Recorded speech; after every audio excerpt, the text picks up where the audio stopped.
When the doctor said the word cancer, I didn't flinch. Not because I wasn't afraid, but because I've spent 67 years learning how to swallow pain without choking on it. Stage 3 breast cancer. A small, aggressive tumor. Immediate treatment necessary. The words swirled around the sterile white room while I sat clutching my cardigan, half listening, half counting the seconds since my world tilted. The first person I called was my daughter, Claire. Not because we were particularly close anymore. We hadn't been for years. Not since she got married and slowly replaced our Sunday lunches with occasional phone calls and "Sorry, Mom, been busy." But because I needed her. Not for long. Not even to live with me. Just a few weeks, I told her, to help me after chemo sessions. Just until I got my feet back under me. Her voice on the phone was soft and full of guilt. "Mom, I really wish I could, but Linda, Ethan's mom, isn't doing well either. She's bedridden, and we promised Ethan's dad we'd help out this month. It's just really bad timing." I swallowed hard. Linda, the same woman who once told Claire, "I don't believe in store-bought cake mixes," with a smug smile at Claire's bridal shower. The same woman who gave her a vacuum for Christmas. Twice. Still I nodded. Even though she couldn't see me. "Of course, Claire. Family comes first." I laughed bitterly after I hung up. Apparently, I wasn't family anymore. Just a favor she didn't have time for. Chemo started on a Monday. I'd arranged for a taxi and packed my own bag. My neighbor, sweet Mr. Grant from next door, helped walk me to the car when I couldn't keep my balance. The nurses were kind. The ward was cold. The nausea came fast and stayed like an uninvited guest who wouldn't stop knocking. I never told Claire how sick I really got. How I threw up blood that second week. How I had to crawl to the bathroom once because my legs just gave up. She texted me occasionally. Generic things. "How's treatment going? Don't push yourself, Mom. Wish I could be there." I always replied kindly. "Hanging in there. Thanks for checking. Hope Linda's feeling better." What else could I do? I wasn't about to beg for her love. 3 weeks into treatment, I was sitting in bed, nursing a splitting headache and dry mouth, when I decided to scroll through Facebook. I don't usually bother. I'm not the type to air my life online. But sometimes, it's nice to see baby photos or neighbors' vacation pics. That's when I saw it. Claire's smiling face. Arms around Ethan. Sunlight in the background. Sunglasses. Matching sun hats. A caption with a string of laughing emojis. "First cruise as a family. Hashtag bliss. Hashtag Mediterranean dream. Hashtag grateful." My hand froze. I blinked, scrolled. Another photo. And another. Her in a white dress, sipping wine. Ethan holding up a lobster tail with a grin. Even Linda, her supposedly sick mother-in-law, sitting upright in a sun chair with a daiquiri in one hand. They weren't just getting away for the weekend. They were on a 2-week luxury cruise. I sat there in silence. The 4 machine beeped beside me. The air in my room smelled like antiseptic and metal. I'd just thrown up 30 minutes earlier. My hands were trembling, but it wasn't the chemo this time. She had lied. She had looked me in the eye, figuratively, and chosen a woman who once criticized my lasagna over me. She'd let me rot in a chemo chair while she danced on a yacht. And that's when I picked up my phone and sent her one message. Only 6 words, but they were enough to slice through the ocean breeze and cocktail haze like a blade. Glad Linda recovered in time. Enjoy. I didn't need to say anything else. She'd know, and she'd regret everything. The moment I hit send, I dropped the phone face down on my blanket like it was on fire. I wasn't expecting a reply. I didn't want an apology. I just needed her to feel it, to sit with the sting the same way I had sat, bone-tired and sick, while she smiled for pictures on a boat. I didn't check the phone for another hour, maybe more. But when I finally did, I saw the first of many missed calls. Claire's name, again and again. A barrage of messages followed, all popping up one after the other like popcorn in a pan. Mom, what are you talking about? Please, don't read into things. It's not what it looks like. We were invited last minute. Linda was feeling better. I didn't want to upset you. I'm so sorry. Can we talk? Guilt was bleeding through every sentence, but I didn't reply. What was there to say? She chose to leave me sick and alone, and now she wanted to explain it all away because I had seen it. Not because she missed me, not because she suddenly realized what she'd done, but because she got caught. 3 days passed. I heard nothing after that last flood of messages. It was quiet again, the kind of quiet that wraps around you like damp wool. Claire didn't call. Ethan didn't text. No new photos. Not even a comment. But I knew the silence wasn't peace.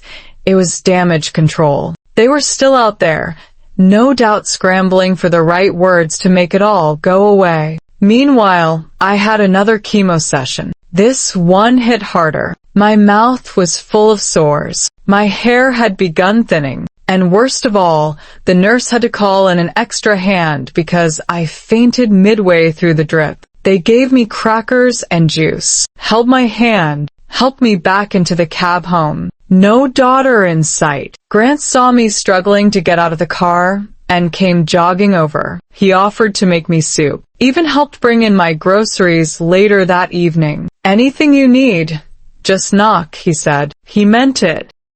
Funny how a retired history teacher with bad knees became more of a lifeline than my only child. The next week, something unexpected happened. I got a call, but not from Claire. It was Ethan. I hesitated before answering, but curiosity got the better of me. Mrs. Baines, he started, voice hesitant. I know you probably don't want to hear from either of us right now, but I just wanted to say, I'm sorry. He wasn't stuttering, but I could tell he'd rehearsed this over and over. Claire had probably coached him. We didn't mean to hurt you. Linda's health really was bad a few months ago. The trip came up last minute, and Claire, she didn't want to burden you with it. We thought maybe if we kept it quiet. Look, I know it looks awful. It is awful, I said flatly. There was a pause, a long one. You're right, he said. I think Claire wants to fix this. She's been crying for days. Good. Let her cry.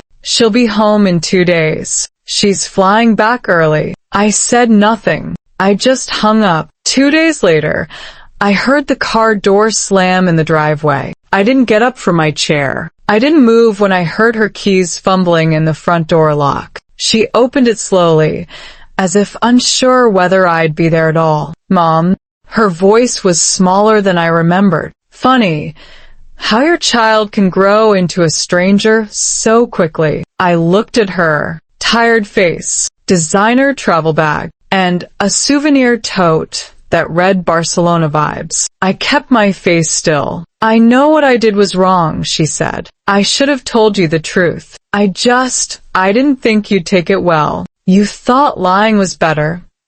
Her shoulders sagged. No, she whispered. I was selfish. The air between us was heavy. Too heavy to fill with apologies or justifications. You weren't just selfish, I said quietly. You were cruel, Claire. You left your mother, your only living parent, to deal with cancer alone. You gave my care to an old man next door while you drank wine on a boat. Tears streamed down her cheeks. I didn't know how sick you were, because you didn't ask. I didn't scream. I didn't slam anything. That would have been easier for her to dismiss. No, I wanted her to hear me through her shame, to let the silence echo with everything she didn't do. She stood there, hands shaking, lips quivering. I want to make it right, she finally said. Please, let me try. I looked at her. This woman who used to run barefoot through the house, who used to cry if I didn't wave from the school gate. And I said one thing, Start by staying, really staying, because next time there may not be a second chance. Claire stayed, not in the way I expected, full of energy and overcompensation like some sitcom daughter rushing to make amends. No, she moved through the house like someone trying to tiptoe through a crime scene she created. She cooked awkward dinners. She fluffed pillows I didn't need fluffed. She offered help I rarely accepted. It wasn't that I didn't appreciate the effort. It just didn't fit. Because the hardest part of being hurt isn't the pain. It's pretending not to remember it when the person who caused it suddenly decides to care. On her third day back, I caught her standing in the hallway, staring at an old photo, one of us from when she was 8. We were in the kitchen, both covered in flour, laughing like lunatics over a cake we'd ruined. She didn't know I was watching. She wiped her eye quickly and whispered, "I miss her," like a confession to the girl she used to be. I went back to bed after that, not because I was tired, but because healing, real healing, doesn't happen with speeches or hugs. It happens in silence, in consistency. And I needed to see if she could do that, if she could stay not just when it was dramatic and urgent, but when it was boring, uncomfortable, and slow. The next few weeks bled together in a haze of medications, nausea, and short walks down the driveway. Claire drove me to treatments now.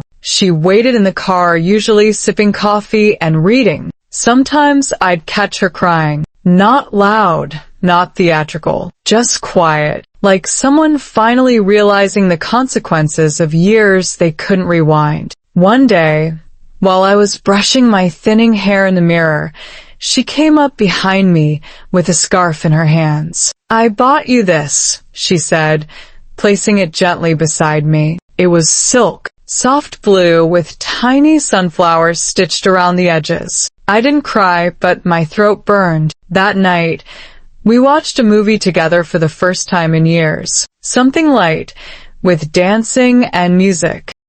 She dozed off halfway through, her head resting awkwardly against the armrest. I covered her with the blanket, not because she deserved it yet, but because grace isn't about who's worthy, it's about who's trying. One morning, I got a call from the hospital. My blood work was showing signs of improvement. The tumor had responded better than they'd hoped. The doctor said the words optimistic outlook, and I almost laughed. I hung up, walked to the kitchen, and told Claire. She screamed, actually screamed. Then she hugged me too hard and cried into my shoulder. And I realized something in that moment, something sharp and simple. She did love me, but love that doesn't show up when it matters is just a beautiful ghost. And ghosts don't make soup. Ghosts don't wash puke-stained sheets at 3 a.m. Ghosts don't stay. People do. So I made a choice, not to forget, but to forgive. Not because she asked me to, not because it made the past okay, but because I wanted to give myself the peace she had tried to take. Then came the letter. It arrived on a Tuesday, slipped between flyers and junk mail. My name in bold, official ink, a return address I didn't recognize. I opened it at the kitchen table, while Claire was out getting groceries, and my heart stopped halfway through the first line. Mrs. Baines, I hope this letter finds you well. I am writing in regard to a matter your late husband handled discreetly over a decade ago. It wasn't about the cancer. It wasn't about Claire. It was about a hidden account. One my late husband, Harold, had apparently created under a trust name, intended for long-term care in the event of emergency circumstances. The account held $184,000. I sat there frozen, hand trembling, rereading the paragraph again and again. He never told me, not once, not in our 42 years of marriage, not even when he knew he was dying. The letter explained that the trustee had tried to contact me after Harold's death, but the paperwork had been lost due to a clerical error. And now, with a cancer diagnosis listed in hospital records, they'd finally tracked me down. There it was, a lifeline I never knew existed. And more than that, a question. Why had he kept it a secret? Claire returned a few minutes later, cheerfully holding a bag of groceries. They had the good bread on sale, she announced. I said nothing, just folded the letter, tucked it under my placemat, and smiled faintly. For 2 weeks, Claire tried. She canceled appointments, skipped brunches, even turned down a trip to Aspen with Ethan's firm. She stayed. She cleaned the house without being asked, drove me to chemo sessions, sat beside me even when I was too exhausted to speak. She brought tea, warm socks, new books. But what struck me most wasn't any of that. It was the way she listened. Not the kind of listening you do while checking your phone or waiting to respond, but the kind that's quiet and still, like someone realizing they've been deaf for years. She asked about my childhood, my late husband, what I was most afraid of, and then what I wanted if I had more time. I told her the truth. I didn't want to die in this house. Not in this stale little living room with the crooked lamp and sun-faded curtains. Not on the same street where everyone just nodded politely but never really looked at me.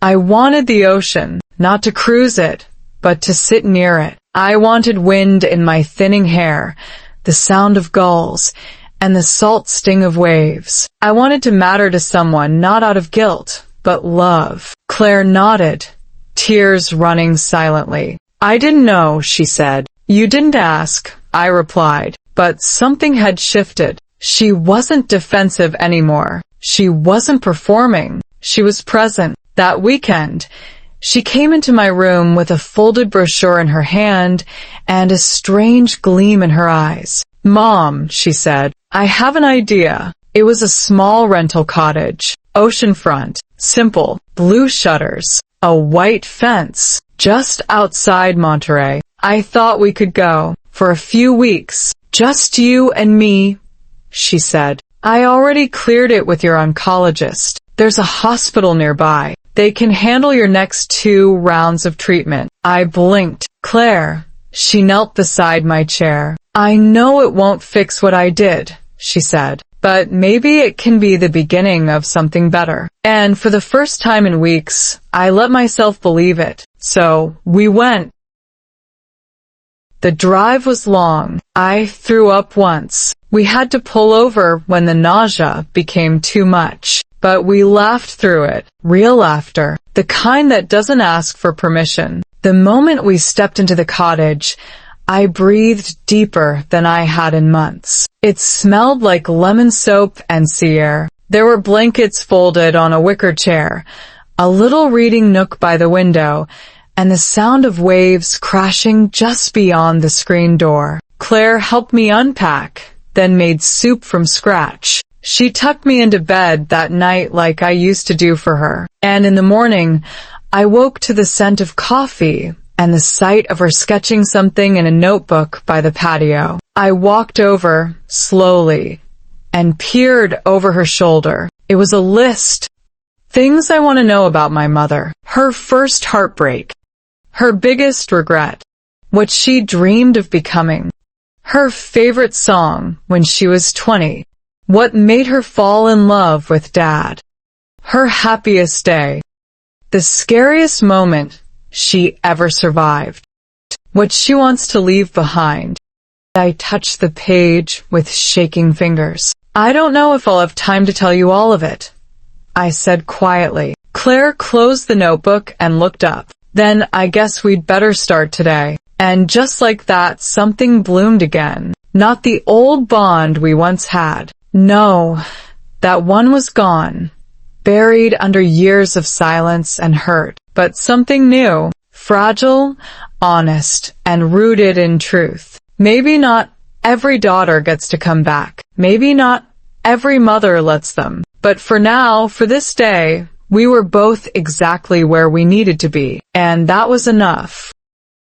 We spent 21 days at the ocean cottage. Claire never once left my side. We filled that little blue notebook, page after page. She asked the hard questions. I gave the raw answers. We talked about love, fear, betrayal, and forgiveness. I told her how her father and I eloped in secret, how we danced barefoot in the kitchen even when we were broke, and how he died holding my hand and saying her name. She wept when I told her how I used to listen outside her bedroom door just to hear her breathing as a child, how I stayed awake during her fever nights, and how I once pawned my wedding ring to keep the lights on. She had no idea, not about any of it, and I didn't tell her to make her feel bad. I told her so she could see me, not just as mom, but as a woman, a person, a soul. Each day by the ocean was a soft healing. On our last morning, I woke up before the sun. The cottage was still. Claire had fallen asleep in the armchair beside my bed, a blanket wrapped around her shoulders, notebook clutched in one hand. I watched her sleep, her face softer, younger in rest. For the first time in years, I felt peace.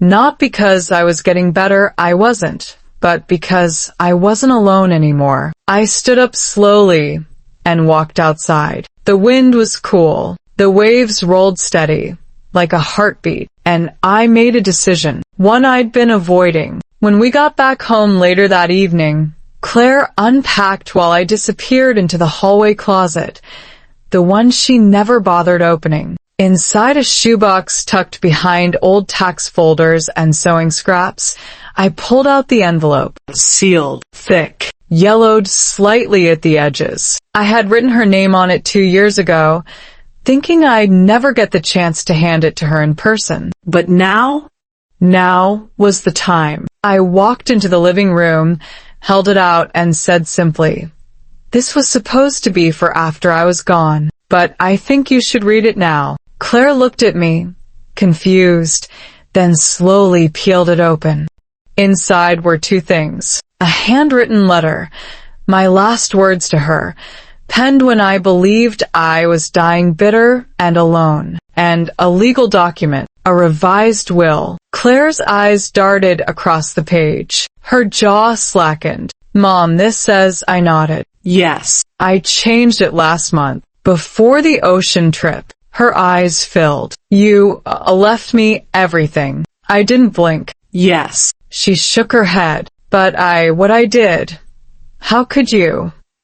I smiled softly. "I didn't do it because you deserve it, Claire. I did it because you grew, because you stayed when it mattered, and because, in the end, you came back as my daughter." She dropped the papers, covered her face, and sobbed. I let her, because I'd cried in silence for years, and now it was her turn to grieve, to feel, to be human again. We sat in that room until the sun disappeared. No TV, no phones, just 2 women, one nearing the end, the other finally beginning. 6 months later, I passed away, quietly, in my sleep, in the same ocean cottage. Claire was there, holding my hand. She had moved in with me during my final months, quitting her job and cutting ties with Ethan. She said, "He was never the kind of man I wanted to become." At my memorial, she read from the notebook. Not the whole thing, just one line. "My mother wasn't perfect, but she never gave up on me,